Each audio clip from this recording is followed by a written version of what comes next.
Welcome back to the video and welcome back to Project Passat. I did say on my previous video I was going to get 2 new front tyres on it, and I'll give you a little bit of information on the tyres I've decided to go for, as well as a little bit of general information around tyres in this kind of area.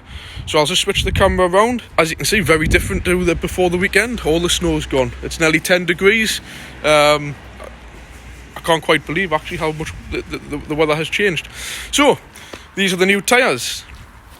They are General Altimax 1S. But basically, from what I've been told, and I can fully believe this, is these are made in the Continental factory. Cracking tyre. I've got these on my Jeep, on my L200. I've got the all-terrain grabbers on them, the General AT3s. Fantastic. I highly recommend those, even over the top-end tyres for them. I think they're called Big BF Goodridge and that. But these are brilliant. As you can see, there's a few little features I like with these tyres. You've got your standard MOT kind of 1.6mm wear indicators on them, which a lot of people haven't got a clue what they are and they don't understand. But what I love about these, they've got, for members of the public who don't know, it's actually got it in writing there, if you can see that. See? Replacement tyre monitor. When that disappears, you know that your tyres getting to the point of replacement. What a lot of people forget with they think because they're getting MOT, that there's just a slight advisory, there'll be plenty of time. Always remember, MOTs are tested to the minimum standards. You can only actually fail something if it is dangerous or below the minimum requirements. And if you overlook in there, that's the minimum requirement for a tyre in the UK, 1.6mm. You don't want to be driving around with family in the car, or even on your own, with that amount of tread on. So always just keep an eye on your tread. Remember, as a driver, it's your responsibility. There's no point in just producing an MOT certificate and saying, oh, my car was MOT'd last week. It doesn't work like that, unfortunately. You'll still get done off the police in 3 points. So, yeah, definitely a good tyre. Generals and Marshalls. Marshalls are another cracking mid-range tyre. Devantes.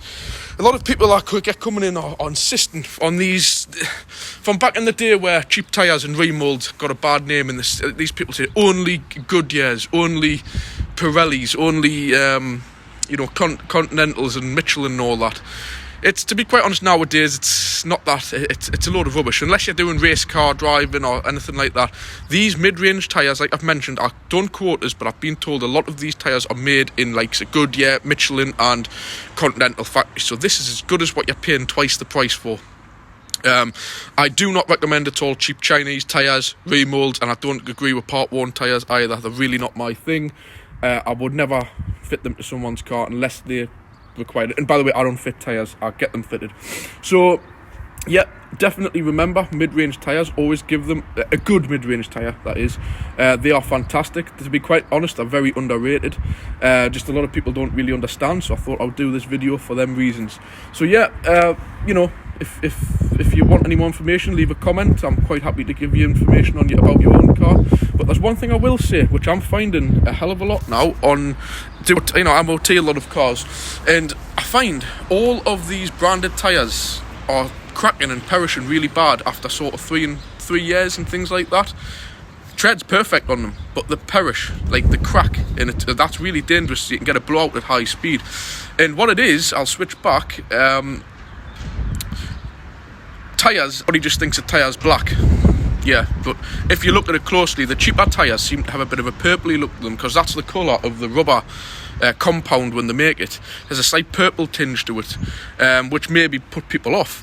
But the branded ones, what they do is they add like black dye into the rubber mix when they're moulding the tyres, to make them look good on the shelf, kind of thing. From people, when you get them fitted, they look nice and dark and pure black. But what I've been told is this black dye that add to it causes the rubber to dry very quickly and causes them to crack and perish, and you don't get nowhere near as long out the tyre. Where the cheaper, I'm not saying cheaper tyres, but like so these, they do have a very slight tinge. Again, who stands looking at how black a tyre is? That's how ridiculous it is. These don't have that in, so what I tend to find is a lot of these like mid-range tyres don't suffer nowhere near as bad for perishing and cracking. Therefore, you get longer out the tyre. So another good reason to go for them. I'll quickly just go to one other thing while I'm in this area. You may notice there's a wheel cap missing and a shiny new wheel nut in. The reason for that is I hate locking wheel nuts.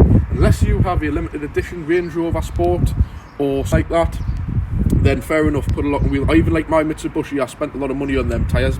Nowadays people will nick a wheel for a tyre sometimes, but lock and wheel nuts, hate them.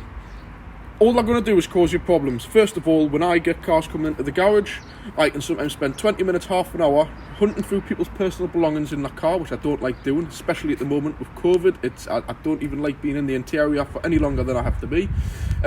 Looking for this. A lot of the regulars leave the wheel nut on the centre console or on the seat, which is brilliant. Thank you.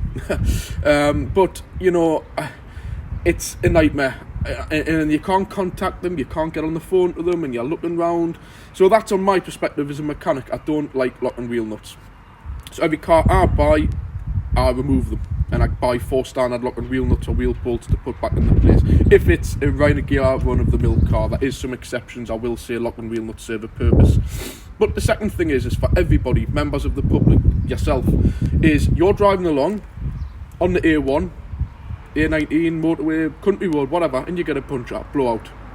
You come to the side of the road, with all your family in the car, all your gear in the car, maybe going on holiday or something, and you're looking everywhere for a lock and wheel nut. That's costing you time at the side of the road in danger, which you shouldn't have to be doing. And 9 times out of 10, nobody can remember where they are, or what they are, or what they even look like. So, there we go.